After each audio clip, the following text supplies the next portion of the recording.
Universal News TV, votre chaîne d'information la plus crédible. Bertrand Tatsenda décrypte la bataille autour de la concession du port autonome de Douala.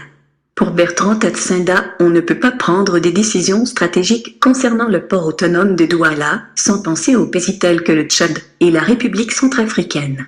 Il est important de rappeler ici que Vincent Bolloré est en passe de perdre un de ses importants marchés en Afrique. Son contrat avec le port de Douala n'a pas été renouvelé. Le groupe français a donc décidé de saisir la justice. Une bataille judiciaire est alors en cours. Écoutons maintenant l'analyse du docteur Bertrand Tatsenda sur la situation. Écoutons. Merci. Merci également à vous, Maître Janvier. Monsieur Bertrand Tatsenda, votre avis sur cette question? Déjà, Madame Siké, ce qu'on peut dire dans cette histoire, c'est que quand vous parlez du port autonome de Douala, oui, vous ne pouvez pas prendre des décisions fortes et stratégiques du port autonome de Douala sans penser à un pays comme la RCA, sans penser à un pays comme le Tchad. Oui. C'est-à-dire que quand Yaoundé décide, ou bien quand les responsables de l'autorité portuaire du port autonome de Douala prennent une décision, ils pensent aussi à ces pays-là. Or, vous savez que Bolloré est en guerre face à un homme d'affaires centrafricain pour la gestion du fret maritime. Il veut tout. Et ce n'est pas pour rien, Madame Siké, que je vous ai rappelé les propos de M. Hollande à l'Élysée, devant le corps diplomatique, que c'est terminé. Oui. Monsieur Bolloré, il aurait fallu des Bolloré dans la salle. C'est terminé. Que les Camerounais restent sereins. On chassera ce monsieur.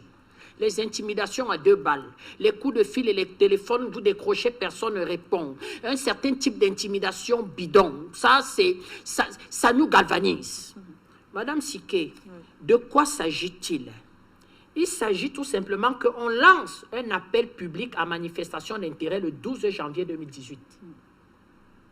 Le 8 janvier 2019, on a les résultats. 14 à 15 entreprises postulent.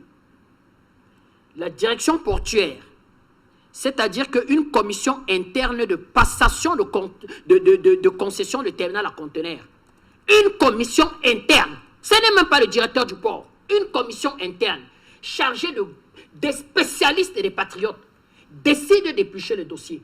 Bolloré arrivera 7e. Ils vont sélectionner 5 entreprises. Rapidement les noms. Dubai Port World, Hutchison Port Investment, une société immatriculée aux îles Caïmans. On va revenir. Parce que même sur la shortlist des 5, c'est curieux. Nous sommes vigilants sur cette affaire. Red Sea Gateway Terminal, saoudien. Ils ne sont sur aucun port dans le monde.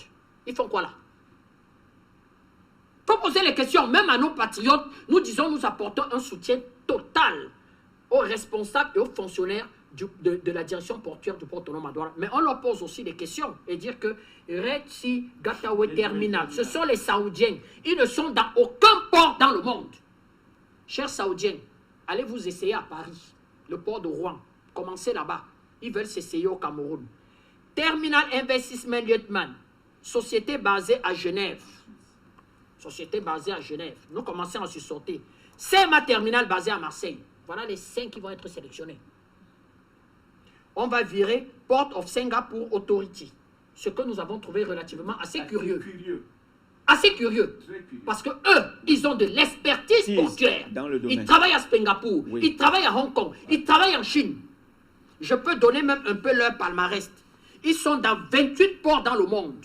Ils ont une capacité de 111 millions de conteneurs et 66 km de longueur de quai. Okay. Voilà le palmarès d'une entreprise qu'on va virer.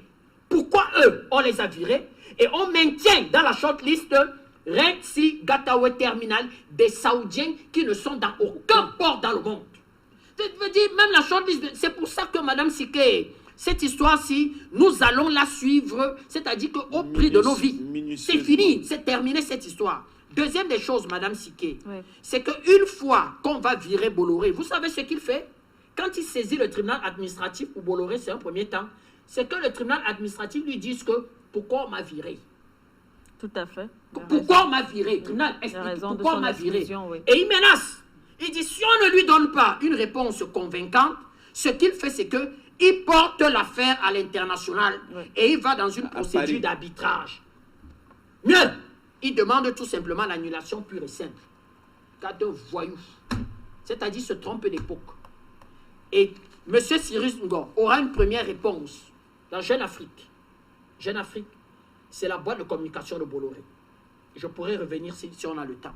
Il va dire, il ne s'agit pas d'éviction. Le groupement n'a tout simplement pas été admis parmi les 5 premiers après examen et évaluation des candidats classés selon des critères rigoureux. Je vous donne 3 déclarations de M. Cyrus Ngor. Dans le journal Le Quai, voilà le mensuel du port autonome de Douala. Il va rédiger l'édito. Nous apportons un soutien à ce grand patriote. 3 déclarations rapides. Première des choses, M. Cyrus Ngor vous explique dans quelle situation était le port il y a 3 ans. Il y a 3 ans, le pessimiste avait envahi par vagues successives tous les compartiments du combat portuaire de Douala-Bonabéry. L'état de décrépitude des infrastructures et superstructures avait fini par cristalliser le découragement, la déception, le manque d'enthousiasme et un refus de faire bouger les lignes. Toutes choses qui conduisaient inexorablement le port de Douala-Bonabéry vers le déclin. Il y a 3 ans, qui était à la tête de ce port? DIT. Voilà le directeur du port. Deuxième des choses, il vous dit maintenant que l'instruction est venue de très haut. Donc lui, il est en mission. Monsieur Fanga a dit qu'il est parti du Premier ministère. Oui. Il part du Premier ministère avec même les gens un certain nombre d'instructions officieuses avant que le président de la République ne rédige les instructions. Il y a 3 ans, jour pour jour, nous recevions une feuille de route et des instructions précises pour changer la donne. Claire. Il fallait, entre autres, donner corps à une promesse présidentielle, celle de faire du port de Douala-Bonabéry une référence dans le golfe de Guinée. Il s'agit concrètement de le rénover, le moderniser et le développer. Monsieur Cyrus Ngor, voilà une instruction écrite claire, présidentielle. Dernière des choses, quand on lui donne les instructions, il faut accompagner les moyens. Monsieur Cyrus Ngor le dit. Le chef de l'État, son Excellence Paul Biya, nous a confié une lourde mission à travers le décret du 24 janvier 2019. Il nous donne les moyens nécessaires pour mener à bien cette mission. Nous devons donc pouvoir mériter de cette haute confiance. Je vous invite donc à rester mobilisés, déterminés et concentrés sur nos objectifs. Soyons fiers d'appartenir à une grande entreprise, soyons fiers de servir notre pays, le Cameroun, notre regard. Monsieur Cyrus Ngor vous le dit en 3 mots. C'était invivable. Le personnel du port avait baissé les bras. C'est-à-dire qu'il se levait, c'est-à-dire que par dépit pour aller travailler, il n'y a que 3 ans, Madame Siké. Instruction présidentielle claire. Et voilà le travail qu'ils sont en train de faire. Autre chose, Madame Siké, dans cette histoire. Oui. Que fait le tribunal administratif? Le tribunal administratif va servir, en quelque sorte,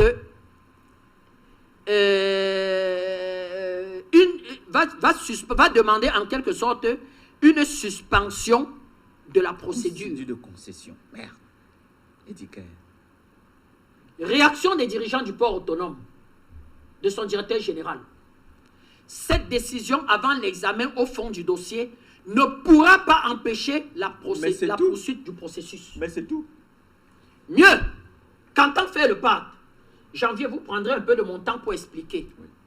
Le PAD entend introduire une déclaration de pouvoir en conformité. C'est tout. À travers la loi numéro 2006-16 du 2 décembre 2006, fixant l'organisation et le fonctionnement de la Cour suprême en son paragraphe 5, article 111, alinéa 1.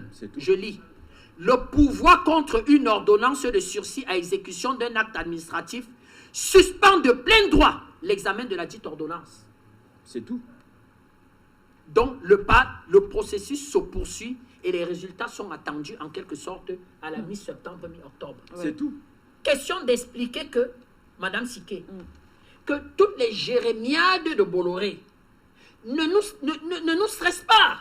D'ici 2 semaines, 3 semaines, nous aurons le nom, en quelque sorte, de l'adjudicataire. Mais c'est tout. Dans le nom des adjudicateurs, Madame Siké, un commentaire rapide sur des entreprises qui ont de grandes chances de le gagner. Dubai Port World. Oui. Ah oui, Madame Siké, ils sont numéro 3 pratiquement dans le monde en termes de un terminal portuaire. Ils ont la capacité financière qu'il faut et ils ont l'expertise qu'il faut. Nous trouvons curieux, je suis sûr que c'était pour amuser la galerie, Red Sea Gateway Terminal, CMA Terminal basé à Marseille et la fameuse entreprise suisse, Terminal Investment. Je suis rien du tout, je commande. La commission nous suit. Il est de notre rôle aussi en tant que Camerounais de donner notre avis dans cette histoire, Madame Siké. Donc, nous croyons tout simplement qu'il y a 3 entreprises qui sont dans cette histoire-là pour amuser la galerie. Et nous avons 2 entreprises sérieuses. Nous allons plus loin. Nous pensons même que ce doit être un consortium qui doit gérer cette histoire. C'est-à-dire qu'il faut demander aux opérateurs camerounais d'intégrer le consortium. C'est-à-dire que je vois bien un consortium composé de Dubai Port World, Hutchison Port Investment, plus les opérateurs économiques camerounais. Voilà. Ils n'ont pas encore des capacités, Madame Siké, pour véritablement gérer un terminal à conteneurs, mais en 4 ans, en les intégrant dans cette histoire, l'État, en leur levant des fonds, peuvent en faire, en quelque sorte, des champions de demain. Dernière information, le dossier, en quelque sorte, pour lancer un appel d'offres pour le 2e terminal à conteneurs du port de Bonabéry. On le lance en décembre. Voilà pourquoi les gens, en quelque sorte, aussi s'agitent. Et nous disons toujours qu'il faut que ce soit de véritables patriotes, qui puissent lancer cet appel d'offres et être particulièrement pointus sur ceux qui vont venir, en quelque sorte, gérer cette histoire. Voilà, merci à vous, M. Bertrand Tatinda. Le port de Douala est la principale porte d'entrée du Cameroun et de l'Afrique centrale. Le port de Douala est donc un marché florissant pour Vincent Bolloré qui y réalise d'énormes bénéfices. C'est depuis 15 ans qu'il occupe cette plateforme portuaire et pourrait bientôt s'en aller. Il faut de véritables patriotes pour lancer l'appel d'offres pour le 2e terminal à conteneurs de Bonabéry. Cet appel d'offres sur le 2e terminal à conteneurs sera lancé ce décembre 2019. Voilà, entre autres, pourquoi il y a tant d'agitation autour du port autonome de Douala. C'est du moins l'essentiel de ce qu'on peut retenir de l'analyse du docteur Bertrand Tatsinda. Ici, Daniel Sophie, pour Universal News Télé. Merci de suivre Universal News TV sur YouTube. Nous vous rassurons que les informations que nous diffusons au quotidien sont suffisamment crédibles. Alors, n'hésitez pas à liker la vidéo si elle vous plaît, et si vous êtes nouveau sur la chaîne. N'oubliez pas de vous abonner et d'activer la cloche de notification pour ne pas rater nos prochaines vidéos.